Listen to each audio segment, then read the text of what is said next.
Hi everybody, it's Geordie from Geordie's Cards here for Pawsome Stamps today, and I'm very excited to be bringing you this really cute, fun little box card that I made. It's my son's birthday shortly and I thought he would enjoy this one. So I'm using the So Many Candles stamp set, I'm using the Snail Mail stamp set, and I also pulled out the Fall Signs stamp set just for that bucket of flowers there. I'm also using the Retro Confetti stencil, which I haven't had a play around with yet, so I was quite keen to try this one out. So to start with, I have gone ahead and coloured and cut out all of my images. I used my Copic markers for my colouring today, and then just added some white gel pen details to everything. I've also gone ahead and assembled my box card. Now, I used a die today, but these are quite simple to make without a die. In fact, I have created one previously, and I'll link the video up here for you to have a look at if you want to learn how to make one without any specialty dies. It's quite straightforward. I've also cut these two pieces which go on the front and the back from some white cardstock, and then this kind of sentiment strip which will go right on the front.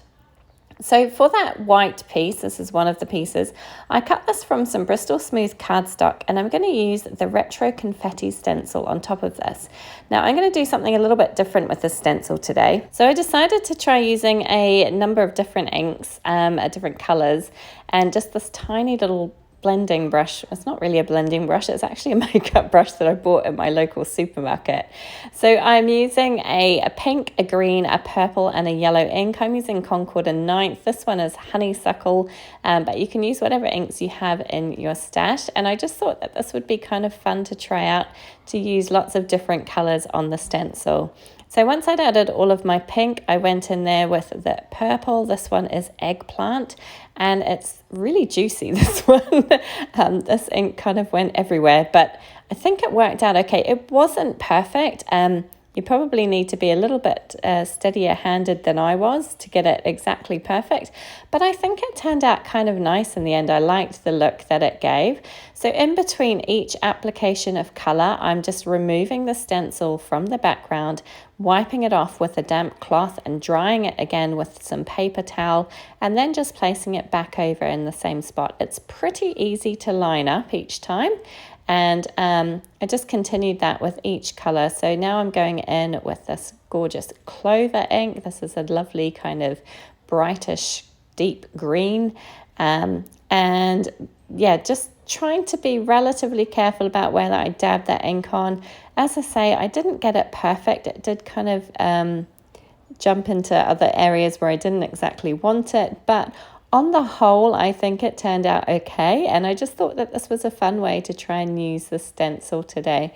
Now, obviously, you could go ahead and just use one colour all over the stencil, or you could kind of dab ink in certain areas of the stencil and change colours that way rather than trying to do each individual confetti piece as I'm doing here. It was a little bit long-winded, but I think it turned out nice, and I really liked the result in the end.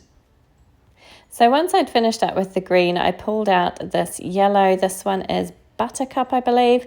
And again, it's a nice bright yellow. And I just thought that these colours worked well together and also kind of matched the colours that I've used for my colouring today. I chose a purple card base for my card today simply because my son loves purple. It's his favourite colour. So I thought it was ideal to use for my card base. Now, as always, when I'm trying to do colours randomly on something, I don't know if you find this, but I always end up with one colour that's, I end up using more than the other colours. So for me, this was the yellow. I was trying to be quite light with the other colours, and I think I ended up leaving too much space for the yellow. So I did bring in the other colours again just to add a little bit of extra to that bottom area there where I felt like it was going to be a little bit too yellow heavy. I probably didn't need to bother because you're probably not going to see this one very much. It's going to be covered up by the kind of steps in my box card. So yeah, probably didn't need to be too worried about the colours down here, but you know, I was having fun playing around with the stencil and I was zoning out, just enjoying the process, so it was fun. So here's the big reveal. I'll lift the stencil and you can see my background piece there complete. And as I say, not perfect, but I think it turned out pretty good. So next up I have the sentiment strip, and I'm going to go ahead and stamp out that happy birthday sentiment, which comes from the So Many Candles stamp set.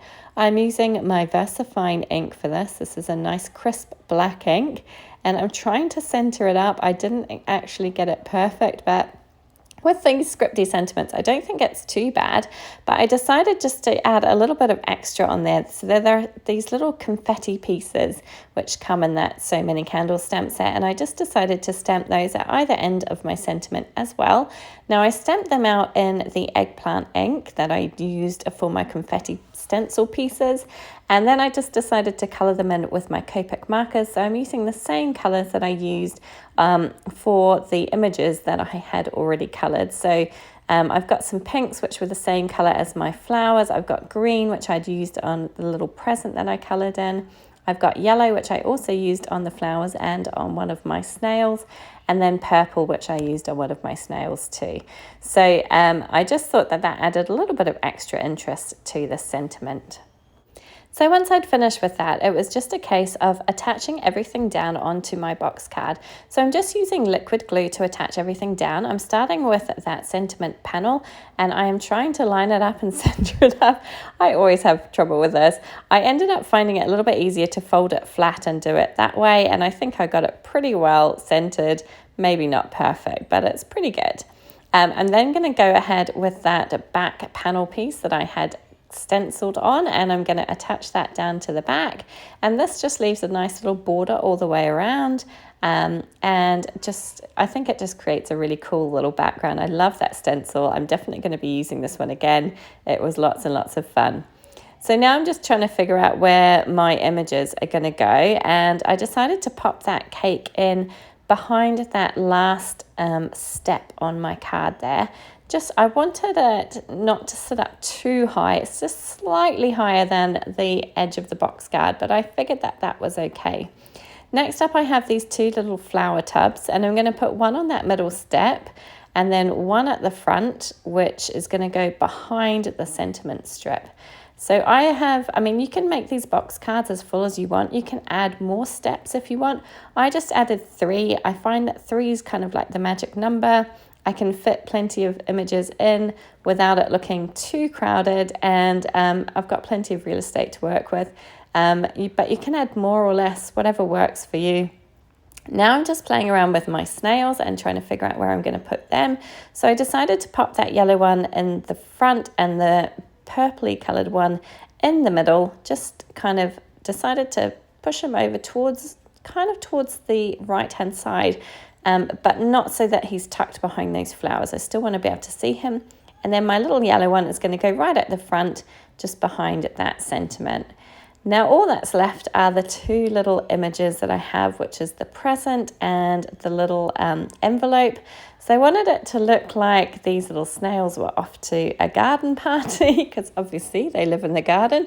They're slithering past the bowls of flowers and bringing their presents and their cards along with them, and slithering past this gorgeous looking chocolate cake, which is all ready to be eaten.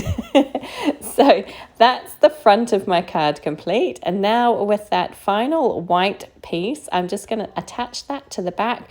This just gives me a place to write my sentiment, so that when I give it to my son for his birthday, I'll be able to write some birthday wishes on the back there. So you can obviously stamp a sentiment on this piece even as well if you want to, or you can even add another image. I just decided to keep it plain, and I have plenty of room to write my sentiment. So that is it for this one. I hope you enjoyed it. If you did, please do give it a thumbs up. Please feel free to subscribe to my channel. I'd love to see you come back again, and please do leave a comment. I would love to hear from you. Thank you so much for joining me today. Take care.